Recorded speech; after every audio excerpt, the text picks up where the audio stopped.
নিয়োগ দেওয়ার যে প্রজ্ঞাপন জারি করা হয়েছে, গান আমি ইসলামের জায়েজ না জায়েজ এটা বললাম না, সবাই আপনারা জানেন এটা একটা ঐচ্ছিক বিষয়।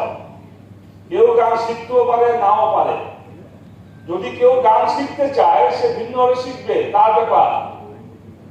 কিন্তু ধর্মীয় শিক্ষা এটা তো ঐচ্ছিক বিষয় নয়, এটা একটা ফরজ এবং আবশ্যকীয় বিষয়। সেখানে ধর্মীয় শিক্ষকের নিয়োগের খবর নাই, আর যেটা একটা ঐচ্ছিক বিষয় সেই বিষয়ে আপনারা শিক্ষক নিয়োগ প্রজ্ঞাপন জারি করেছেন। এতে আমাদের বুঝতে বাকি নাই যে আপনারা কি চাচ্ছেন।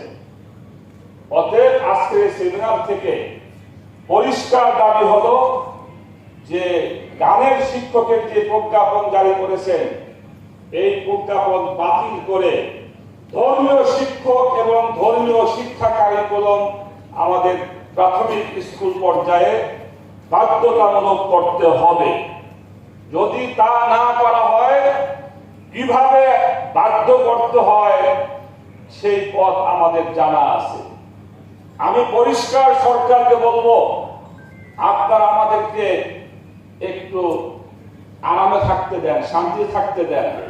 কারণ দীর্ঘ 15 বছর আন্দোলন করতে করতে, জেল খাটতে খাটতে আমরা কিন্তু অনেক ক্লান্ত হয়ে গেছি। ভাবছিলাম যে এই সরকার এই 1 বছর হয়তো আমরা একটু আরামে আমাদের সংগঠন, দল এবং দেশকে গুছাবো।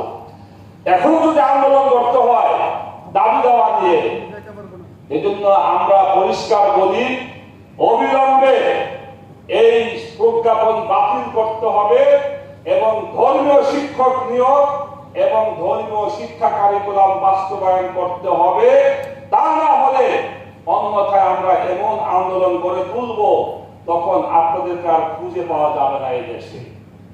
আজকে আমি এই জাতীয় সেমিনারে আমাদেরকে দাওয়াত করার জন্য এবং আজকে একটি সুন্দর প্রোগ্রাম আয়োজন করার জন্য কর্তৃপক্ষকে ধন্যবাদ জানিয়ে আমার বক্তব্য শেষ করছি। ওমা তাওফীক ইল্লা বিল্লাহ।